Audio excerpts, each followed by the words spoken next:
agradezco a Fundos que me haya vuelto a invitar, o sea que se ve que todavía no los llegué a aburrir demasiado y me aguantan. Bueno, hoy, como se trataba de hablar de geometría, yo no soy ni matemático, ni geometra, ni especialista en arquitectura, o sea, soy un poco de todo y un poco de nada, pero me he propuesto hablar de los fractales. Espera que el año Gaudí 2002, espera que no sé cómo, vale. En el año Gaudí 2002, en una conferencia de Jorge Watzenberg, nombró que probablemente Gaudí hubiese utilizado la geometría fractal. Yo, primera vez que lo oía, tomé nota de esa palabra y me llamó la atención cuando lo busqué en internet y vi que era algo muy nuevo, que había nacido en 1980 y pico, 1970 y pico, se había creado esta palabra fractal. Y digo, bueno, podrá ser que no sabemos algo sobre Gaudí. Me quedó ese rum en la cabeza y entonces empecé a hablar porque todos los discípulos de Gaudí y sucesivos decían que Gaudí había trabajado con la geometría reglada y que era el último capítulo de los libros de geometría, los libros normales de geometría, de estudio de geometría, hablaban de la geometría euclidiana y el último capítulo hablaba de la geometría reglada que nos explicó ayer magníficamente José María Tarragona de qué se trataba. La geometría euclidiana es la más simple, el triángulo, la esfera, el cono, lo que hemos estudiado todos en la escuela. Pero claro, si miran las fechas, Euclides 325 a.C., pongo a Leonardo da Vinci porque ya veréis que siempre que hablamos de Gaudí no podemos dejar de hablar de Leonardo da Vinci porque son dos personajes paralelos mentalmente en el hecho de que no abarcan su época, ni su tiempo, ni su espacio, sino que abarcan muchísimo más, igual que Gaudí. O sea, y entonces me propuse estudiar un poquito qué era este tema de la geometría fractal. Luego sale un personaje que es Lobachevsky. Lobachevsky en 1700 y pico fue el primero en hablar de la geometría reglada, del paraboloide, del hiperboloide, del helicoide, o sea que es un personaje que marca una época muy determinada. Y por supuesto entra Antoni Gaudí, que utiliza todo esto, y ya veremos que a mi concepto, yo no sé si algún matemático me refutará dentro de media hora, pero a mi concepto, Gaudí, la geometría arreglada se le queda cortísima, no le sirve para lo que él tiene que construir y entonces la utiliza, pero no se limita a ella. Y en cambio aparece este señor Benoit Mandelbrot, que no sé si lo pronuncio bien, que nació en 1924, murió en 2010, o sea, hace 4 días para el conocimiento de las formas y para lo que significa para todos los que hacemos algo, lo que es la geometría, pues aparece este personaje que nos remite a una forma de entender la geometría y la naturaleza que no se limita a esto que vemos aquí. O sea, hasta ahora todos los que explicaron a Gaudí lo explicaron como que se había saltado de la regla de la geometría euclidiana y había entrado en esta geometría que es maravillosa, pero que sigue siendo muy simple. O sea, a pesar de lo complejo que es, porque ayer José María y los otros ponentes intentaron durante todo el curso explicar lo que era y todavía nos cuesta entender lo que es la parábola, lo que es la hipérbola, lo que es la catenaria y el arco parabólico. O sea, todo esto que parece muy complicado, en realidad cuando empezamos a ver que para poder construir como si fuese Dios, que era la pretensión de Gaudí, Gaudí quiere ser Dios, o sea, quiere construir. En los edificios, construir como Dios construye la naturaleza. Entonces quiere entender las leyes que utiliza Dios para construir la naturaleza. Esa es la pretensión de Gaudí durante toda su vida. Es el hombre más ambicioso que yo he visto en mi vida, aunque dicen que era pobre y que no llevaba dinero en el bolsillo, pero yo creo que más ambicioso que Gaudí en hacerse dueño, bueno, de la ciudad de Barcelona, ya en vida ya fue dueño, pero cuando yo vengo a León y veo lo que ha construido aquí, o voy a Astorga o voy a Comillas, y cuando llego a Palma de Mallorca, digo, este hombre se adueñó de España. Y porque no podía viajar mucho, porque tenía problemas de reumatismo, porque si no, se hubiese comido el mundo. Realmente, o sea, yo me he quedado siempre muy sorprendido. Pues preparando esto de los fractales, me encontré hace muy pocos días en mi biblioteca una revista de 1927 que Francisco de Quintana, Francesc Quintana, el arquitecto, uno de los dos arquitectos que continuó la obra a la muerte de Gaudí. Cuando muere Gaudí en el accidente de tranvía, los más cercanos eran Quintana y Sugrañes, y ellos se tuvieron que hacer cargo de la obra. Y entonces, como no estaba Gaudí, realmente yo creo que no supieron cómo seguir. Tenían unas pautas, unas líneas que marcaba Gaudí, pero Gaudí no dejó ni escrito ni explicado todos los detalles, porque seguramente no lo entendería la gente en ese momento. Porque, claro, él no podía hablar de fractales porque los fractales no se habían inventado, porque llegaron en la década de los 80 del siglo siguiente. Entonces Quintana escribe un artículo intentando que pone las formas alabiadas del templo de la Sagrada Familia. Y con estas formas alabiadas, que son el paraboloide, el hiperboloide y tal, se queda tan tranquilo y continúa todo este siglo de construcción de la Sagrada Familia con esas formas. De hecho, a mí me enseñaron el profesor Bassegoda, Jordi Bonet Armengol, todos los que nos iban construyendo, intentando construir la Sagrada Familia, nos daban conferencias y nos hablaban siempre de estas formas. La columna barroca de doble giro, la columna salomónica de doble giro, bueno, y ahí se quedó todo. Entonces, luego vino la guerra, pues nadie más siguió trabajando sobre el tema y todo el mundo siguió trabajando con esta imagen de 1928. Muestro esto simplemente porque ya en esta revista aparece, en un artículo aparece ya la Casa Botines, una fotografía magnífica con un cartel que ahora me he enterado por Carlos que lo tienen documentado, una sastrería que había en la segunda planta del edificio.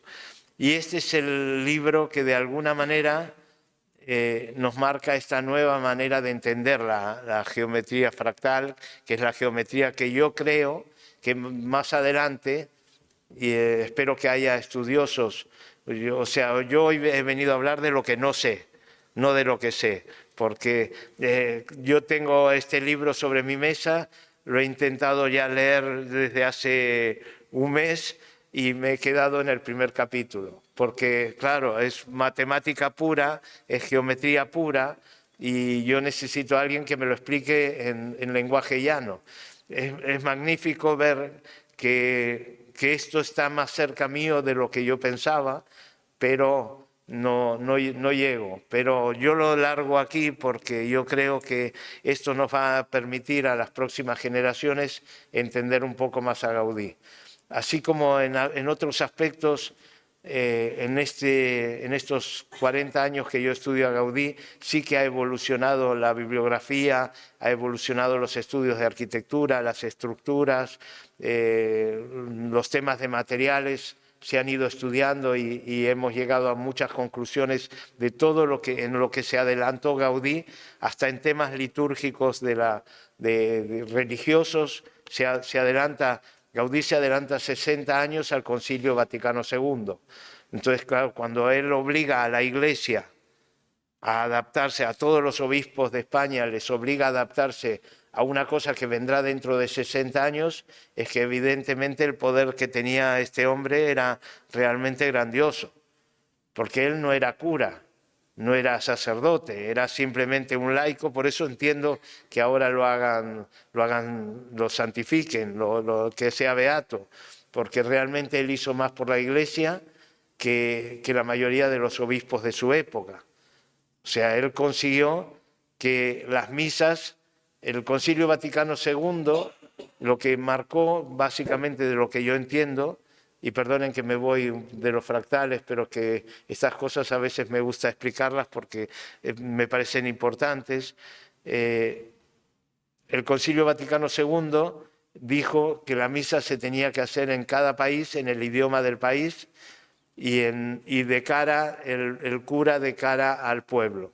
Y entonces eso obligó a las iglesias a ir quitando los coros que interrumpían la visión del pueblo de la misa y a cambiar el idioma latín por el idioma de cada país. Pero Gaudí lo hace en Palma de Mallorca 60 años antes, quita el coro, 60 años antes que no sé qué papa fue de este concilio, pero que hace este. ¿Tú sabes qué papa fue? Pablo VI. Así como se anticipa en temas de religión, se anticipa en todo. Y en esto que yo estoy explicando ahora de los fractales, yo creo que de aquí a 30 años hablaremos de los fractales con normalidad, hablando de Gaudí. En el año Gaudí 2002 se hizo una exposición que parecía muy rara. Daniel Gira-Miracle tuvo la idea de intentar mostrar los descubrimientos geométricos de Gaudí y convocó a 2 o 3 universidades y a profesores de universidades a que presentaran sus trabajos teóricos de la geometría. Hicieron esta exposición, que una de las sedes de la exposición fue esta casa, cuando era Caja España. O sea, casualmente yo tenía el catálogo, lo abrí el otro día, digo, ¿este en qué idioma es? Este está en castellano, porque está en inglés, está en catalán, está en varios idiomas, y busqué el de castellano y es el catálogo que ven aquí del Gaudí, la búsqueda de la forma, del 2002, y que se hizo, está el catálogo en Casa Botines. Y ahí es en donde la primera vez que se empieza en un párrafo muy pequeño a hablar de los fractales, pero es un párrafo que lo nombra. Como nombrar es conocer, como pongo aquí, la geometría en realidad lo que intenta es conocer las formas que componen la naturaleza, las formas que componen el mundo, es para poder explicar esas formas. Y la palabra fractal viene de fracción, de fragmento, fragmentado. Fractal es separar, mientras que álgebra es unir. Todo esto lo podéis encontrar por internet y mucho más profundo que yo. Pero a mí todas estas pautas me fueron dando ideas de que de alguna manera fractal viene de romper en pedazos. Y romper en pedazos, más romper en pedazos que el trencadís de Gaudí, no existe sobre la Tierra. La idea de 1882, 83, en el 1878, cuando en la finca Güell Gaudí hace que un operario rompa una baldosa y la pegue en una fachada o invente los prefabricados de trencadís, está teniendo la idea de la fractalidad, de la idea de romper para componer. la idea de dar forma con esos trozos. Evidentemente, ese es el símbolo de lo que es la geometría fractal. Cuando se habla de geometría fractal, todo el mundo se piensa en un brócoli. ¿Por qué? Porque la geometría fractal tiene las características de ser un trocito, pero que al mismo tiempo ese trocito compone el global. O sea, lo que diferencia es que hay una escala pequeña y una escala grande donde está el mismo elemento en diferentes escalas. Entonces, parece algo muy complicado, pero en realidad es muy sencillo. Si vemos un coliflor o un brócoli, aquí vemos que el pequeño arbolito de la coliflor es igual que la gran coliflor. Está compuesta por este mismo elemento. Y de alguna manera esto es la composición fractal que este señor publicó en su libro de una manera mucho más compleja que lo que estoy explicando yo, pero que de alguna manera compone y volvemos a tener la forma de la forma que tanto ha encontrado Carlos en su presentación, esta idea del cuadrado que tiene el círculo dentro, que de alguna manera es en pequeño igual que en grande y va formando con diferentes escalas. Para Gaudí el tema de las escalas es fundamental. Para entender a Gaudí hay que entender lo que es la escala.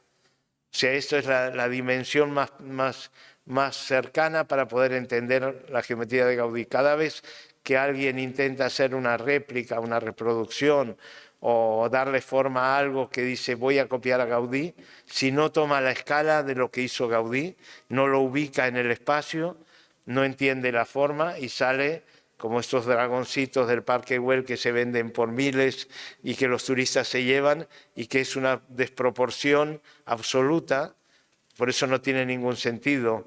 Es como las famosas torres de Pisa o las famosas torres Eiffel que cuando le quitamos la dimensión no tienen ninguna gracia. Nosotros nos podemos llevar una pequeña torre Eiffel de París, traerla a León, pero nadie entenderá qué es lo que estamos llevándonos, porque no nos llevamos la escala. La Torre Eiffel tiene la maravilla de tener la escala que tiene. Y los edificios de Gaudí, los picaportes, los herrajes, las puertas, de cada edificio tiene una escala diferente. Gaudí se nota cuando ha visitado el edificio en profundidad porque tiene la dimensión del terreno. O sea, tiene el macro y el micro en el mismo edificio, en el mismo elemento. Entonces, aquí es evidente que él tiene una dimensión de un edificio de 7 plantas, un edificio de vecinos. Cuando le toca construir este edificio, él estaba haciendo un cambio, la sociedad estaba haciendo un gran cambio porque se estaban construyendo las grandes ciudades. Y entonces empezaban a ver barrios con edificios con varios pisos, con bastantes viviendas, con tuberías, con cloacas, con lavabos. Pues todo esto Gaudí lo entiende y se ubica y entonces hace edificios como este con una escala que hoy día nos parece grande, pero en realidad para la idea de Gaudí, que tenía la idea de hacer la iglesia más grande del mundo, pues no desencaja, tiene una escala perfecta. O sea, él mide el terreno que tiene. Aquí le jugaron una mala pasada en León, tuvo un problema, los dueños tuvieron un problema judicial con el ayuntamiento y entonces esto le creó él pensaba que iba a trabajar con 1000 y pico de metros cuadrados de terreno y se encontró con 800, 5 años después de haber empezado la obra. Entonces, de alguna manera, la vida a veces te va complicando, pero así todo, él consiguió que Casa Botines tenga una escala con el barrio perfecta. De hecho, la plaza de enfrente yo creo que se adaptó a la Casa Botines. No fue Casa Botines que se adaptó al barrio, sino que fue el barrio que se adaptó, y yo diría más, fue León, con su catedral, la que se adaptaron a la casa de Gaudí, porque de alguna manera esto marca la entrada para poder llegar a la catedral. O sea, Gaudí ubica todo con un ángulo y una escala y un espacio que va determinando lo que ocurre alrededor. Por eso digo que es demasiado ambicioso el personaje. Pero esto ya lo hace en todas sus obras. O sea, si empezamos a mirar los detalles, ya empezamos a ver los fractales, tanto en esta reja que vemos a la izquierda, es uno de los ingenios más maravillosos al cual todavía no se le ha hecho el honor que necesita. La obra de la Sagrada Familia es tan importante en tamaño y en dificultad de llevarla a cabo que en determinado momento dejaron oxidar esta reja, que es un invento de los que hizo Gaudí. Esta pieza que vemos del lado izquierdo es una reja que Gaudí diseñó la máquina para construirla. Es una especie de máquina de tejer calcetines. O sea, él inventó un sistema para tejer, en vez de calcetines con lana o con hilo, lo hizo con estas varillas de hierro y no tiene costura. O sea, es una pieza única que entra dentro de la piedra, se pone la columna de piedra, se le mete esta reja para evitar que la gente toque. Gaudí previó que 100 años después esta puerta iba a ser entrada por millones de personas, cosa que es verdad. Y entonces dijo, tengo que proteger esta columna porque la columna es de una piedra arenisca muy blanda, se va a carcomer con el sudor de las manos que lo toquen y va a correr peligro esta columna que es fundamental para la estructura de la fachada del Nacimiento. Y entonces él inventó esta máquina para tejer esta pieza y que nadie la pueda quitar. Pero durante muchos años nadie ni siquiera la pintó, hasta que una vez estando yo en la universidad expliqué esto y unas alumnas mías dijeron, ¿podemos ofrecernos a ir a pasarle barniz a la reja? Y el arquitecto Jordi Faulí acababa de entrar en la obra, se lo planteé, se mostró malhumorado, pero me aceptó el trabajo y el reto, y mis alumnas estuvieron 2 o 3 días pasándole aceite para proteger del óxido, porque era una pieza que estaba casi abandonada, nadie le prestaba atención, y yo siempre explicaba que era fundamental esta reja que no se perdiese, porque nos explicaba cómo había pensado Gaudí en un detalle para el futuro lejano. Por suerte ahora está muy bien conservada, se han puesto unas puertas de bronce alrededor, ya se ha pasado esa situación. Y muestro lo de la derecha, que es una gárgola, porque aquí también piensa Gaudí cómo desalojar el agua, cómo sacar la lluvia. Y lamentablemente ahora una de las gárgolas que teníamos, que era una tortuga el otro día mostraron el caracol de mar y el caracol de montaña, también hay una tortuga de mar y una tortuga de montaña, y entonces la tortuga de mar creo que sufrió un accidente y se rompió en trozos, espero que la hayan vuelto a restaurar. El Nautilus, para Gaudí, el conocer esta forma, claro, decían, el helicoide parte del Nautilus. Y yo no sé a esta altura de mi vida si realmente Gaudí se basa en el Nautilus y crea el helicoide, o usa el helicoide que ya estaba en las matemáticas, o está utilizando estas formas. Pero es evidente que la escalera de la Sagrada Familia saca formas de ahí. De hecho, Gaudí casi copia le cambia de escala, pero yo he llegado a ver estos caracoles en el suelo antes de que se coloquen y realmente era maravilloso estar al lado de un gigante caracol, porque aquí no se ve el tamaño, pero realmente son piezas de gran tamaño. Claro, cuando se ve la Sagrada Familia, todo se empequeñece. Cuando llegamos ahí, todo parece que es una medida normal, pero claro, cuando vemos algún elemento de los que él pone en la fachada, lo vemos de cerca, es realmente de una dimensión enorme. La escalera vista desde distintos ángulos nos da diferentes visiones, pero de alguna manera es esa misma manera sencilla de explicar cómo funciona un caracol, cómo penetra el caracol dentro de su casa.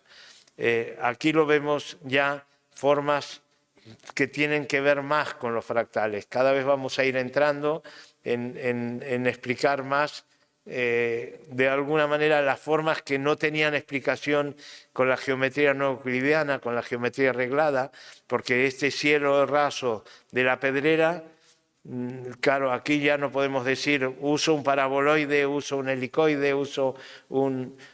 ¿Cómo hacemos este cielo raso si no tenemos algo que nos ayude a dibujarlo? Si hubiese estado Gaudí 50 años más de vida, cosa imposible porque Gaudí murió con 74 años, pero si hubiese podido dejar esos conocimientos que él tenía y se hubiese hecho la Sagrada Familia de manera asimétrica como trabajaba Gaudí y no simétrica como lo que es hoy. O sea, hay varios conceptos de los que él trabaja en su geometría que no han seguido, nadie los ha sabido o no los ha querido hacer, los sucesores de él no lo han podido saber. Y entonces yo creo que nos encontramos con una obra limitada, que no es tan libre como la obra que él nos deja.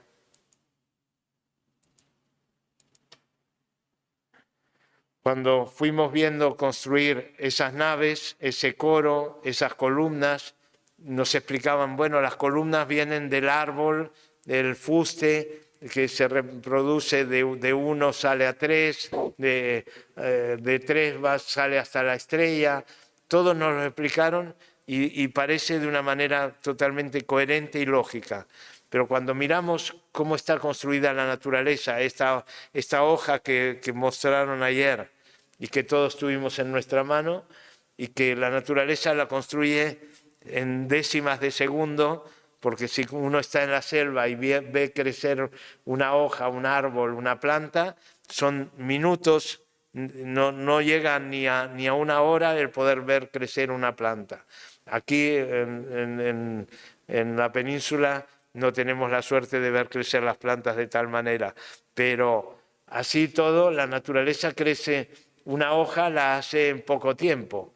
Y en cambio la Sagrada Familia están haciéndola hace años y no se termina, y no se termina. Y si realmente usasen estas leyes de la naturaleza con más soltura, yo sé que estoy pidiendo demasiado, porque ya es bastante lo que se ha hecho, pero como también yo soy un poco ambicioso, yo creo que si hubiesen utilizado los métodos de construcción y de diseño que utilizó Gaudí para hacer estas columnas, pues no serían todas iguales.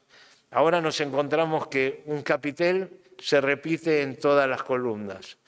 En cambio, en la capilla, la única capilla que construye Gaudí, que ya la veremos, él diseña 6 o 8 capiteles. Para el Palacio Güell diseña 15 o 20 capiteles. Algunos los usa, otros no los usa, otros quedan en la maqueta. O sea, él no se limita a hago uno y ya soy un genio y ya lo reproduzco para siempre, sino que él, cada uno es uno nuevo. De hecho, cuando se inventó el AutoCAD, entonces vieron el cielo abierto y dijeron, claro, aquí copiamos, pegamos, copiamos, pegamos, copiamos, pegamos y tenemos la Sagrada Familia en 30 o 40 años terminada. Y esto realmente fue un avance, pero al mismo tiempo fue un retroceso, porque si no lo hubiesen tenido, si no hubiesen tenido ese sistema, hubiesen tenido tiempo para poder diseñar cada una de esas columnas de una manera diferente, y eso sería realmente un bosque como era la pretensión de Gaudí. En un bosque no hay solo olivos o olmos. En un bosque los árboles se van mezclando y se van combinando, y un roble está al lado de una encina, y esto hace muy rico el bosque. Y en cambio, si hubiese solo un tipo de árbol, sería mucho más pobre. Pero bueno, esa es una de las cosas que yo pienso que se han perdido por no seguir esas líneas de pensamiento. Lo mismo pasa con la asimetría. Para mí, lo que más me interesa de Gaudí es que es un arquitecto o un artista asimétrico.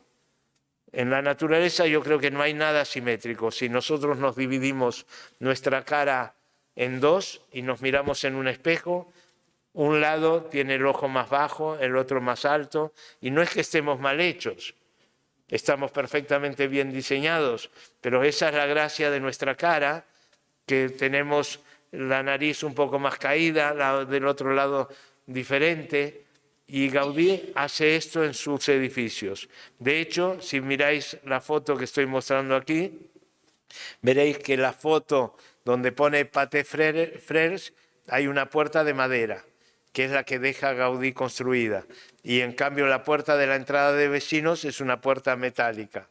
Sin embargo, si visitamos hoy la Casa Batlló, vemos cómo le han añadido, y nadie ha dicho nada, yo solamente voy denunciándolo para que sea, ver si algún día los propietarios deciden quitarla, cosa que es muy difícil, pero para mí me sobra la puerta de la derecha.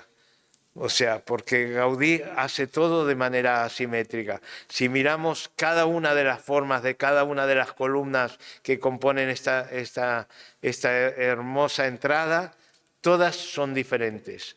Y esto es lo que para mí hace que el edificio esté vivo. Si no, sería un edificio rutinario, hecho casi como por burocracia. ¿Qué es lo que pasa con esta foto, que creo que la he repetido en la conferencia del año pasado, pero que para mí siempre me emociona el ver cómo las abejas o las avispas, cuando no están dominadas por el hombre, hacen lo que se les ocurre, y ese que se les ocurre es esta forma asimétrica de la izquierda. Aquí se liberaron del panal de abejas normal, y en cambio en la de la derecha están sojuzgadas por la mano del hombre, que las mete en estas cajitas y las hace trabajar la cera de la manera que él quiere. Pero justamente esto es lo que yo creo que a mí me sigue emocionando después de 40 años de estudiar a Gaudí, que es algo que es lo más rico que tenemos, que es ese elemento de diferencia entre unas cosas y otras. Pasa lo mismo con los muebles. Si miramos, cada uno de estos elementos está compuesto para un lugar del edificio, para revestir una columna, para que cuando nos sentemos estemos cómodos. Todo esto hace que cada una de estas puertas, cada una de estas ventanas, cada una tenga una ventilación especial, porque Gaudí no miraba el edificio como un solo bloque, que entonces se repetían las ventanas y las puertas. Ahora aquí se están complicando la vida por todo esto de que estoy explicando, porque cada una de las puertas exige tener un tirador de una manera, exige que la ventana abra para otro lado. Claro, exige que cada cosa sea diseñada especialmente para ese edificio. No siempre, por no hacer curvas, hay una enorme discusión cuando se habla de Gaudí, si Gaudí trabajaba con líneas curvas, con líneas rectas, con planos curvos, con planos rectos. Hay una discusión enorme y nadie se pone de acuerdo. A mi parecer, Gaudí trabaja siempre con líneas rectas, porque son lo que explicaba ayer José María, es la cuerda del albañil, es la madera que utiliza, la regla que utiliza el albañil para construir las paredes, entonces utiliza la línea recta. Pero esa recta forman planos curvos. Al ponerlas en diferentes posiciones, forman planos curvos. Pero a veces también usa la línea recta, como en este caso de este pavimento, que utiliza el triángulo. ¿Por qué se va a limitar si ya Euclides lo inventó el triángulo? ¿Por qué no lo va a usar Gaudí cuando se le ocurre? Y si le permite poner un pavimento magnífico con 2 o 3 colores de madera, ¿por qué se va a limitar y no lo va a hacer? Si le va a permitir hacer un ensamblaje en un espacio como el que estamos ahora, un espacio muy grande. Y Gaudí trabaja de una manera económica. La gente dice, qué caras que eran las obras de Gaudí. Digo, sí, eran caras porque usaban mucha mano de obra, pero el material Gaudí lo ahorraba, pero usaba el trencadís, que era cerámica rota y vieja, utilizaba seguramente maderas reaprovechadas para muchos elementos. De hecho, ha hecho bancos para la iglesia con madera de eucaliptus que utilizaban para traer el algodón de los tejidos que luego Güell vendía a Fernández y Andrés. Venía embalado en maderas de eucaliptus desde Inglaterra, y Gaudí aprovecha esas maderas del embalaje, como serían los palés de hoy, y hace unos bancos de iglesia. O sea que Gaudí reaprovecha de alguna manera todos estos elementos. Y cuando hablamos de fractales, aquí lo vemos clarísimo. O sea, ya cuando empezamos a ver lo que Mendelbreit pues utiliza como elemento de composición, pues lo vemos en este trencadís. Este es el típico fractal, pero el anterior no está muy distante. De la misma manera que cuando vemos una rama de un olivo o de un helecho, pues vamos viendo cómo se va componiendo. Si observan cómo es la estructura de estas piezas vegetales, de alguna manera es la estructura que Gaudí intenta llegar. Es una estructura más compleja que la de la geometría no euclidiana, pero de alguna manera utiliza el cubo, utiliza el triángulo, utiliza los mismos elementos, pero los va combinando de manera más pequeña, más grande, más pequeña, más grande. Va cambiando de escala, pero en realidad las formas son las mismas. Por eso nos cuesta tanto entender cómo funciona una hoja de un árbol, cómo funciona un tronco, pero cuando lo vamos simplificando y vemos la geometría reglada, nos permite saber un helicoide, lo entendemos básicamente todos. Una escalera se va enrollando, un olivo, cómo se va enrollando para que el viento no lo arranque, también lo entendemos. Bueno, pues la geometría fractal, que dentro de un tiempo se enseñará en las escuelas como algo normal, pienso yo, quizá ya se está enseñando y yo no lo sé, pero yo creo que nos permitirá construir cosas más sofisticadas que las que estamos construyendo hasta ahora. ¿Y por qué nombré a Leonardo da Vinci? Porque de pronto entre los libros que siempre me gusta revisar de Leonardo da Vinci, yo me encuentro con este grabado, con este dibujo, y de alguna manera me está explicando más o menos lo mismo. Lástima no poder leer los textos, porque quizá aquí habría mucho más para aprender, pero si miramos este elemento con estas letras, esta composición que hace Leonardo, de alguna manera nos está remitiendo a los fractales. O sea, yo creo que, yo no tengo ninguna duda, quizás soy el único que lo vea, pero ya me lo dirán cuando termine de hablar yo, me dirán si ven o no ven fractales en Leonardo, pero yo lo veo, y estamos hablando de 1400, 1500.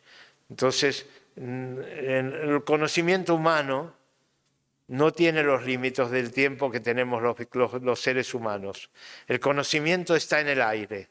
Y el que lo pesca, está, la naturaleza está, o sea, el conocimiento que tenían los mayas, los egipcios de una trepanación de cráneo, y que ahora nos parece algo muy extraño, y cómo llegaron a hacerlo, y este señor le hicieron una trepanación y siguió viviendo, pues estaba ahí.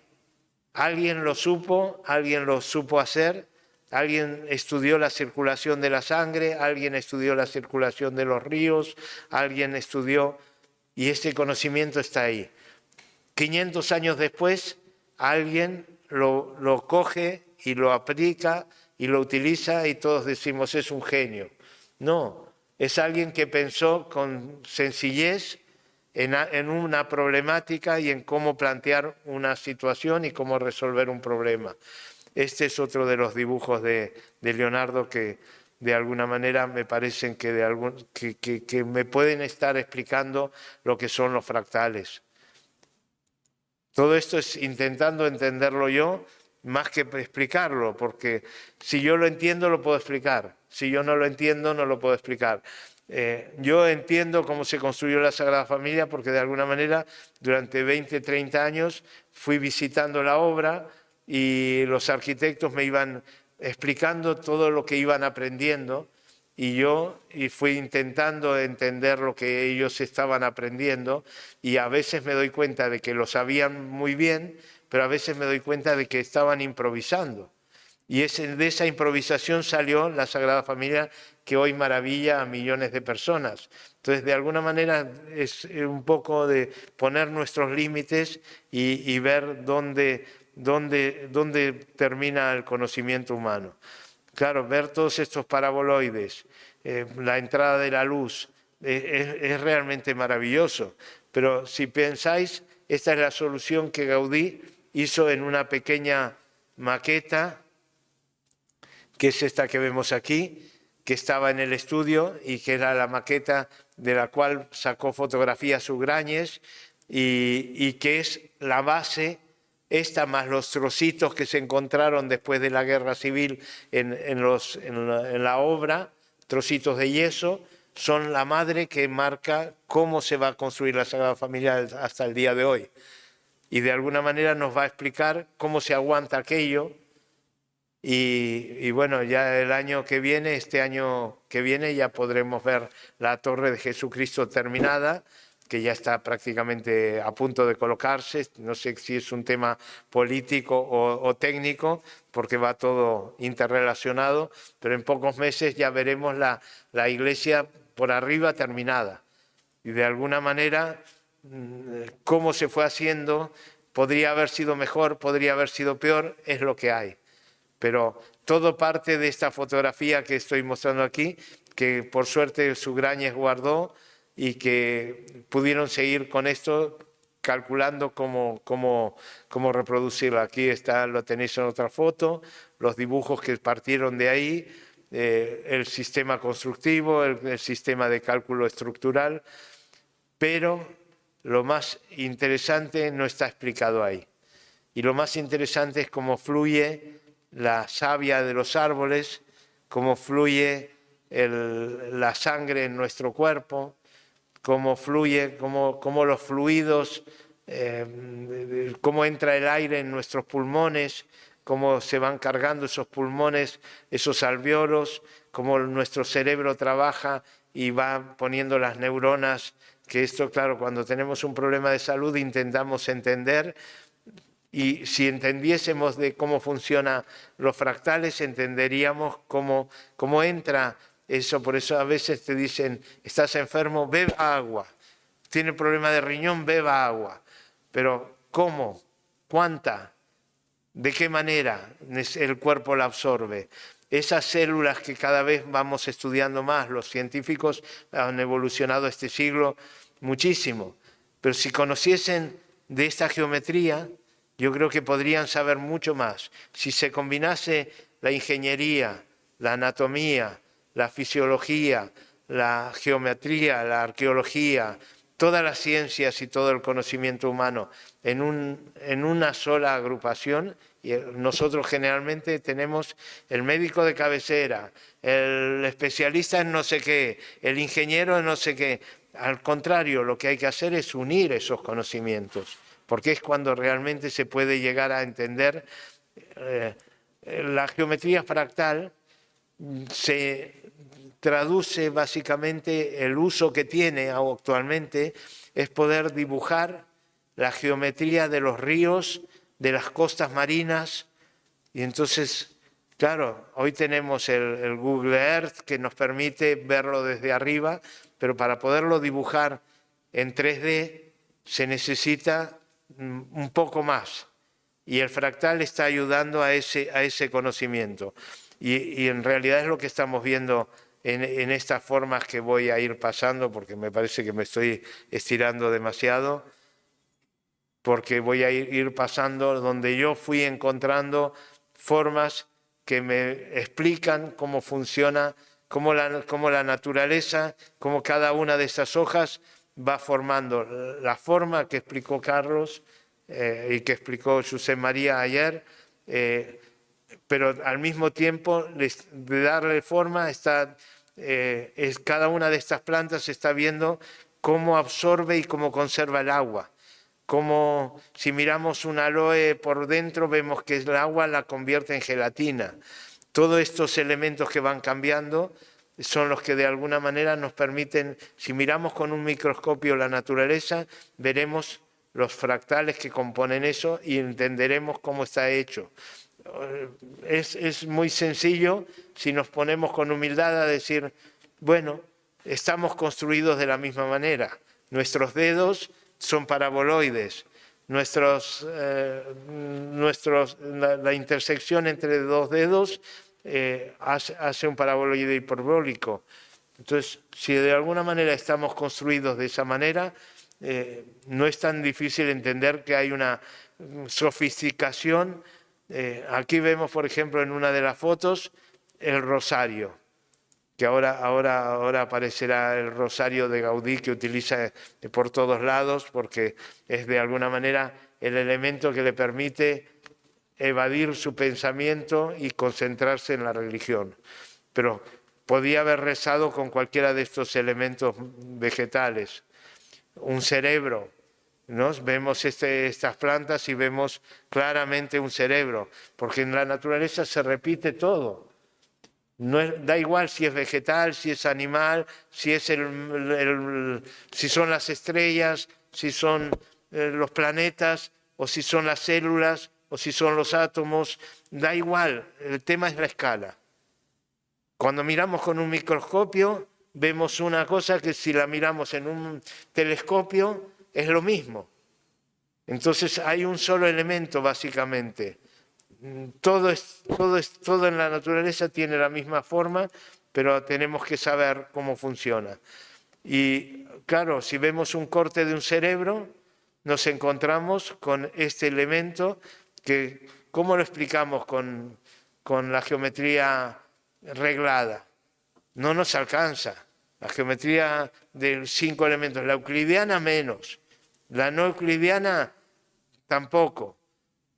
La fractal yo creo que se va a quedar corta también, pero de momento, desde 1980, es la que puede dar una evolución y que seguro que Gaudí conoció, porque ahora os mostraré alguna de las piezas que Gaudí compuso y que está basado en estos elementos, ¿no? O el dibujo de una vena, de una arteria, que es igual que el de un río, que es igual que el de la costa de un mar, o que es igual que el de un pulpo, o el igual que las mirillas de la casa Calvet.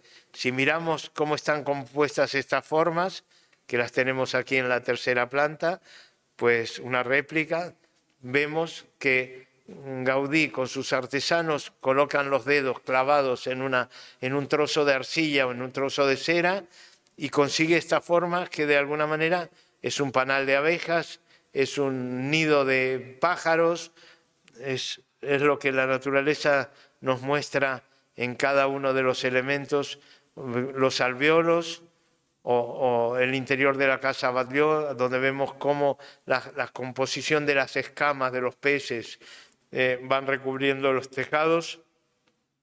Y muestro esta fotografía porque Gaudí utiliza este método para calcular.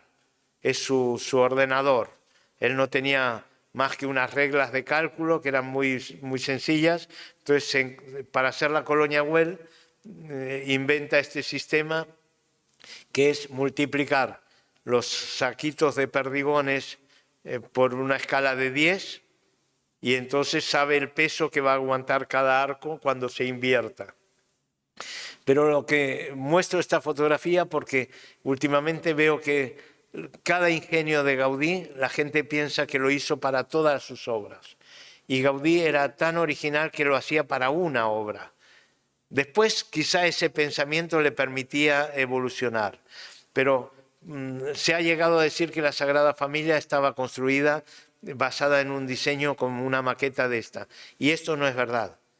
La Sagrada Familia trabaja a tensión, mientras que la colonia Güell trabaja a compresión. Entonces, cada elemento de la naturaleza es diferente y cada edificio de Gaudí está calculado de manera diferente. Esta maqueta solo sirvió para la colonia Güell y no sirvió para la Sagrada Familia. La Sagrada Familia tenía que usar maquetas de yeso porque trabajaban con otro sistema constructivo.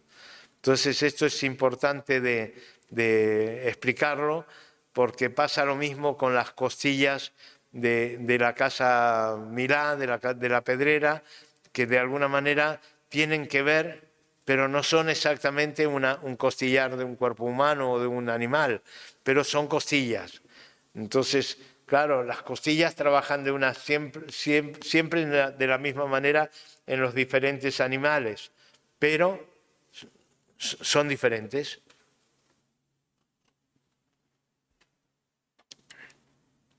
Cuando vemos las nervaduras de cada una de las hojas diferentes de todo un herbolario, todas son diferentes. Y esa es la riqueza de la naturaleza, que no hay dos hojas de dos árboles diferentes que sean iguales. Entonces podemos diferenciar la magnolia de la higuera y podemos decir es una hoja de higuera, es una hoja de magnolia, es una hoja de olivo.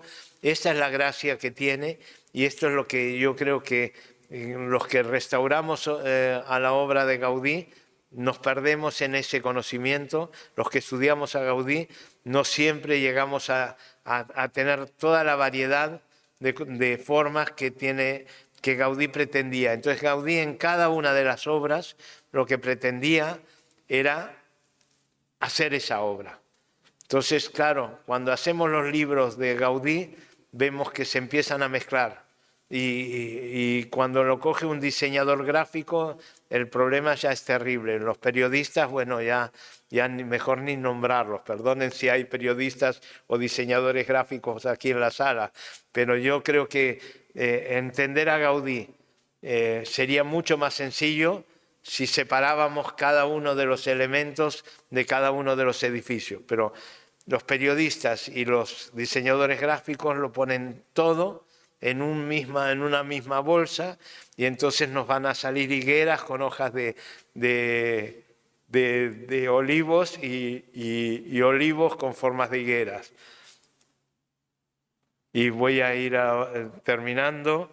Esto que muestro son lechos de ríos vistos desde las esferas, desde la altura, o la nueva Sagrada Familia totalmente simétrica, donde copian la solución de una de las piezas de la fachada y la repiten, incluso la simplifican. Si miramos las torres que hace Gaudí, Gaudí piensa en la música y cada una de las ventanas es una clave de sonido diferente.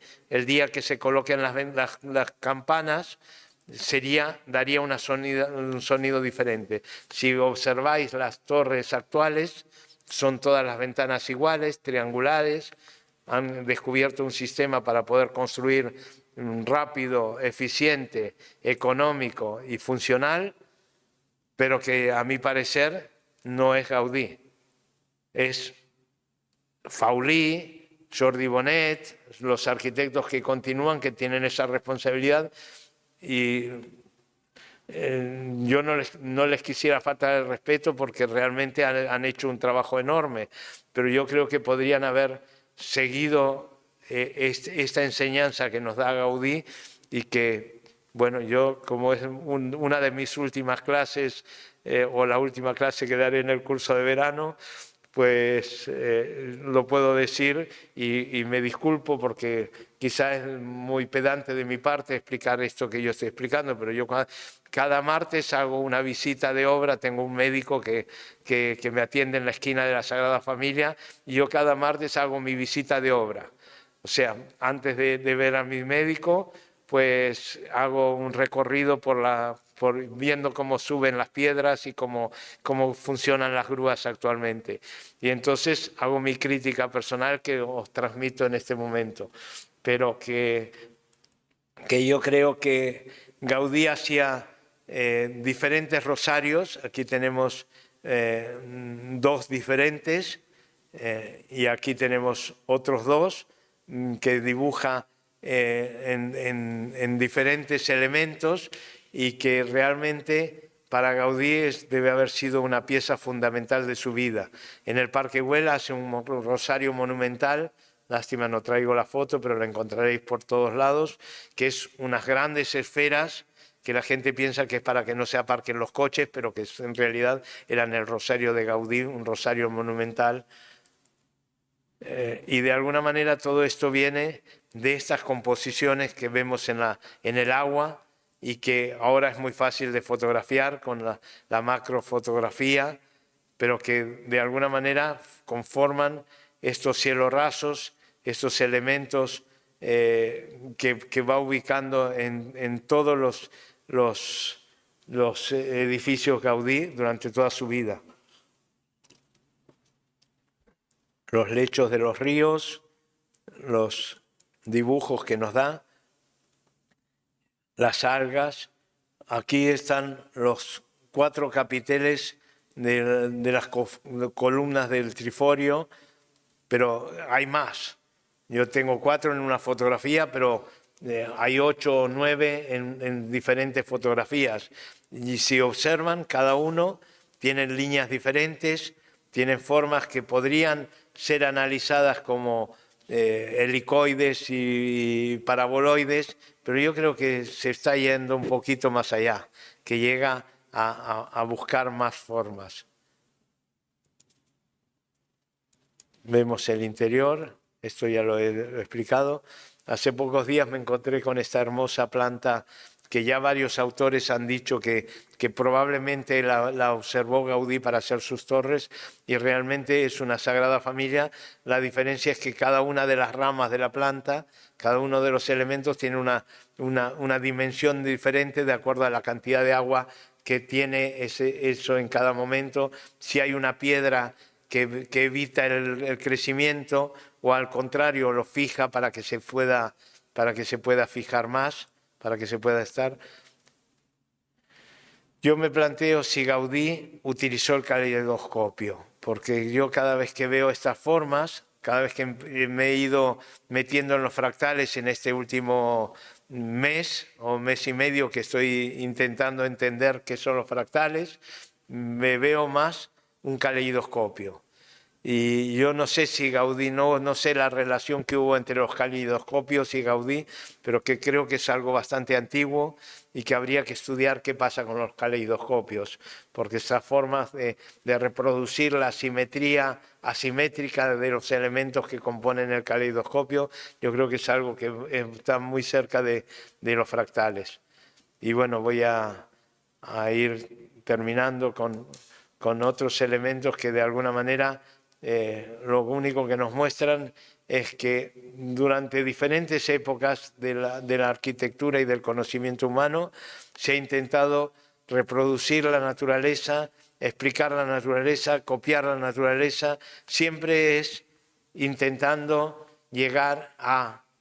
Y lo que pretendía Gaudí, que es con lo que empecé la clase, es ser el que construye la naturaleza.